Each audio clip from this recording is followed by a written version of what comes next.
Assalamualaikum warahmatullahi wabarakatuh.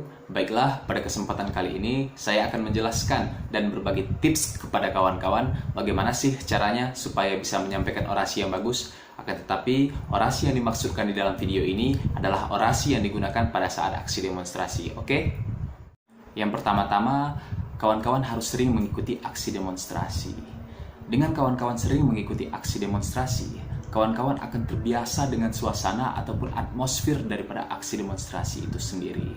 Selain daripada itu, kawan-kawan juga bisa melihat bagaimana sih seorang orator dalam menyampaikan orasinya dan bagaimana juga sih seorang orator ketika sedang menyampaikan orasinya lalu dihadapkan seketika itu dengan hal-hal yang terjadi di luar dugaan ataupun hal-hal di luar perencanaan yang sekiranya hal-hal tersebut bisa mengganggu seorang orator dalam menyampaikan orasinya, seperti chaos, seperti adanya penyusupan begitu. Lalu bagaimana cara ia menyelesaikannya? Jadi selain daripada beradaptasi dengan suasana aksi demonstrasi, kawan-kawan juga bisa mengerti dan memahami bagaimana cara menyelesaikan hal-hal yang terjadi di luar dugaan tersebut.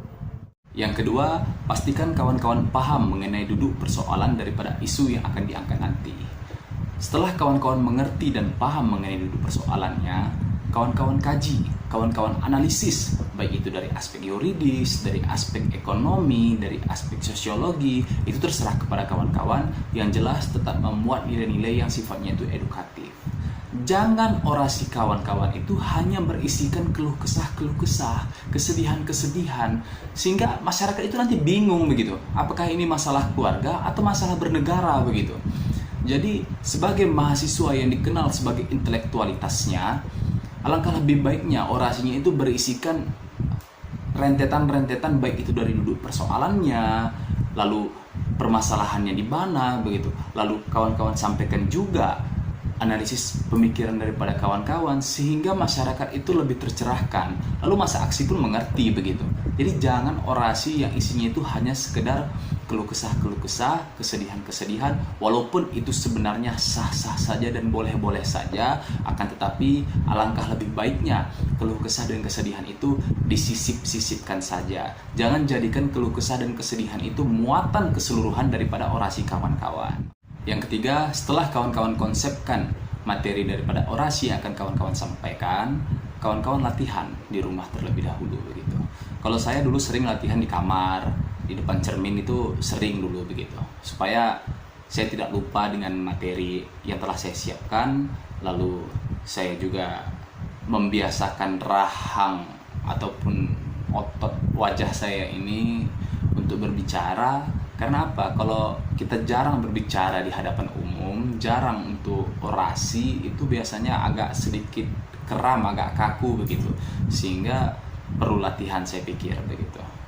Yang terakhir ingin saya sampaikan kepada kawan-kawan, untuk supaya bisa menyampaikan orasi yang bagus, itu semua dibutuhkan latihan, dibutuhkan waktu, dibutuhkan proses, sehingga tidak pula setelah kawan-kawan melihat video ini, kawan-kawan langsung bisa menyampaikan orasi yang bagus, langsung menjadi orator yang ulung. Ya, saya katakan itu tidak. Ya, jadi itu semua memakan waktu, ya. Akan tetapi yang jelas yang ingin saya sampaikan bahwasanya orasi sebagus apapun, tetap niatkan bahwasanya itu adalah untuk mengedukasi masa aksi masyarakat supaya masyarakat lebih mengerti, lebih tercerahkan, dan jangan jadikan orasi yang bagus itu untuk gagah-gagahan. Baik kawan-kawan, semoga kawan-kawan tetap istiqomah dalam perjuangannya. Mungkin itu saja yang dapat saya sampaikan. Lebih dan kurang saya mohon maaf. Assalamualaikum warahmatullahi wabarakatuh.